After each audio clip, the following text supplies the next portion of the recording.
Tendangnya Mas.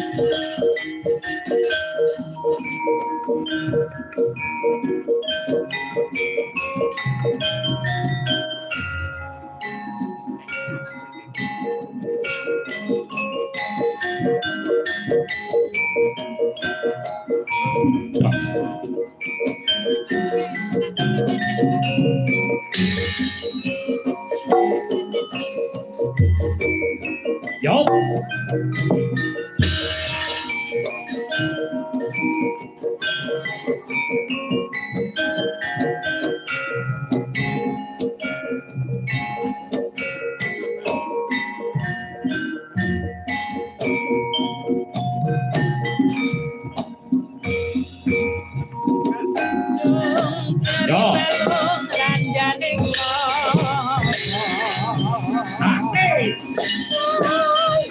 Mirip karo Semarang.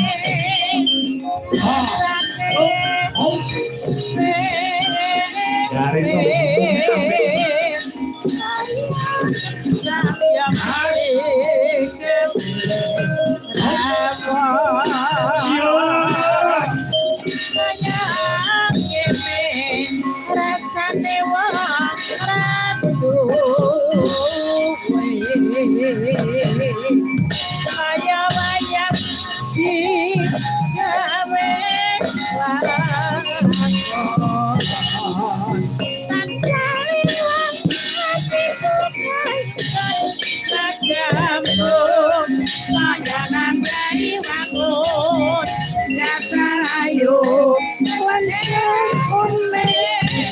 Ora kok hatiku jadi komeng sama posisi aku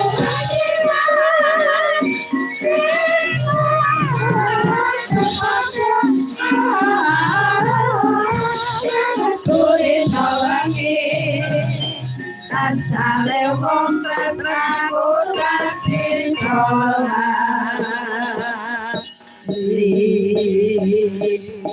Selamat malam Mas Gareng.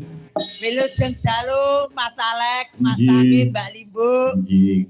Terus pundi kabaripun? Alhamdulillah ngendikane jenengan wong gunung kita ora masalah pinaringan seger waras, Mas. Nggih. Gunung niku wonten tegese kok, Mas. Gunung niku nunggal rasa. Nggih, gunung niku tegese guru sing dunung. Leres. Nggih. Kados teng mriki. Pripun? Kados beliau Mbah Soro Kling niku kan nggih guru sing dunung to niku nggih. Nggih.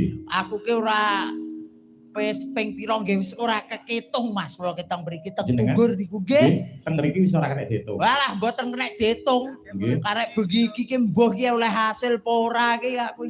Rumah saku kok seniman kok merembuk hasil iki lho, sing penting netepi marang karyane. Wong jane kula ki nggih netepi marang karyane, kula karyane kula piyambak niku nggih kula tetepi niku Mas nggih. Ning nggih sejatine kula nggih teng mriki nggih golek dhuwit Mas. Nggih. Piye to? Nggih, nggo golek dhuwit kula teng mriki wau. Dadi jenengan celorengan kaya ngene nggih golek dhuwit. Golek dhuwit. Upama duwe dhuwit ning orang duwe sedulur pripun jenengan? Kula to malah sehat. Lho, kok iso? Lah nggih to kok eman kok duwe dulur, duwe dhuwit sing penting duwe dhuwit. Ora duwe dulur ora masalah. Ora masalah. Ora masalah. Dadi dulur karo dhuwit abot? Nggih, dhuwit. Wah, kuwi jenengan iki ora ngerti agama, Mas. Lah kok mboten ngertos agama pripun to? Wong niku nyambut gawe sing ikhlas lahir kelawan batine. Perkara rezeki sing kei sing gawe urip. Sing gawe enek urip enek sing uripi, mesti Leres. diparingi dalane urip. Nggih. Lah ngoten lho. Nek cara kula nggih dhuwit karo dulur niku tetep abot dulur. Jenengan dhuwit karo dulur abot? Abot dulur. Lek kula tetep abot dhuwit. Lek jenengan abot dulur, bar wayangan ngeten iki jenengan abot dulur apa abot dhuwit? Yo abot dulur lho Mas, dulur sing kuwahi dhuwit. Ngono lho Mas. Wong jebule nduke mau gur padha wae ning ngingkil-ingkilan ngantek nyepotne kucir. Lah nggih carane jenengan gagas ngaten nggih. Jenengan matur teng warga masyarakat ing Tunggur.